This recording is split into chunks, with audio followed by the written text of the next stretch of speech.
2004 के summer Olympic के marathon दौड़ में सबसे आगे थे वेंडरली कोड्रियो। जिस गति से वे दौड़ रहे थे उन्हें स्वर्ण पदक मिलने में कोई संशय नहीं था। ऐसा मौका जीवन में बस एक बार ही मिलता है। यह जीत उनके लिए और उनके परिवार और उनके देश के लिए बहुत बड़ी बात थी।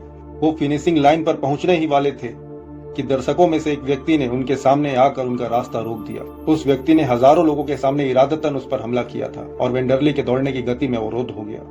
वह छोटी सी कुछ सेकंड के भीतर घटी घटना वेंडरली का ध्यान भंग करने के लिए पर्याप्त थी। वेंडरली की मेंटल और फिजिकल रिदम टूट गई। लंबी दूरी के धावकों के लिए अपनी लय को बनाए रखना बहुत जरूरी होती है। इस दौरान उनसे पीछे दौड़ रहे दो धावक उनसे आगे निकल गए। वेंडरली ने दौड़ना जारी रखते हुए तीसरे स्थान पर रेस फिनिश की और कांस्य पदक प्राप्त किया। फिनिशिंग लाइन पार करते वक्त वेंडरली के चेहरे पर मुस्कुराहट थी, जबकि कुछ ही पल पहले उसके साथ भाग्य ने कितना भद्दा मजाक किया था। इस धावक को ओलंपिक स्वर्ण पदक पलक झपकते ही उनके हाथों से फिसल गया था। जिस सपने को पूरा करने के लिए कठोर परिश्रम करते हुए जीवन बिताया हो, वह सपना मंजिल के इतनी करीब जाकर इस तरह से टूट जाए तो कैसा महसूस होता है। जबकि उस दिन वेंडरली को स्वर्ण पदक मिलने पर उसका नाम इतिहास की किताबों में दर्ज हो जाता। मंजिल के इतना करीब पहुंचने के बाद भी इस तरह से वंचित कर दिया जाना नियति का बहुत ही क्रूर और बेहुदा मजाक था। चाहता तो वेंडरली अपनी दौड़ रोककर उस व्यक्ति से उलझ सकता था। वह अधिकारियों से शिकायत कर रेस को खारिज करवा सकता था, लेकिन वह संभला, दौड़ा और उसने रेस को फिनिश किया। इतना सब हो जाने पर भी वेंडरली के होठों पर क्रोध या अपमान के शब्द नहीं थे। उसकी दौड़ को रोक देने के दोषी व्यक्ति को उसने यूं ही जाने दिया। उसे पीछे छोड़ने वाले धावक को स्वर्ण पदक जीतने पर ग्लानि हुई और उसने अपना मेडल वेंडरली को देने का ऑफर भी किया।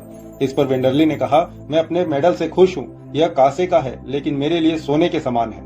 उदारता, आत्मसम्मान और खेल भावना दिखाने के लिए वेंडरली की सभी ने सराहना की। उसने ही 2016 के रियो ओलंपिक की मसाल प्रज्वलित की। ओलंपिक के मैराथन में दौड़ना और उसमें अव्वल आने के लिए अटूट अनुशासन और आत्मबल चाहिए, जो वेंडरली में कम न था। जो बात उसे सबसे अलग बनाती है वो यह है कि उसके अनुशासन और आत्मबल ने उसे इतना ताकतवर बनाया कि वह अपने साथ घटी दुर्भाग्यपूर्ण घटना को दरकिनार करके भी अव्वल आया। उसे अपने जीवन से कोई शिकायत नहीं है। उस घटना के कई साल बाद भी लोग यह भूल गए कि उस दिन गोल्ड और सिल्वर मेडल जीतने वाला कौन था।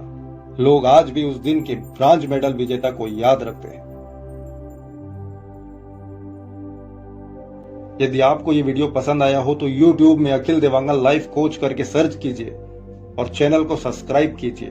बेल आइकन को प्रेस कीजिए ताकि आने वाले सारे लेटेस्ट वीडियोस का अपडेट सबसे पहले आपको मिल सके। धन्यवाद। जय हिंद, जय भारत।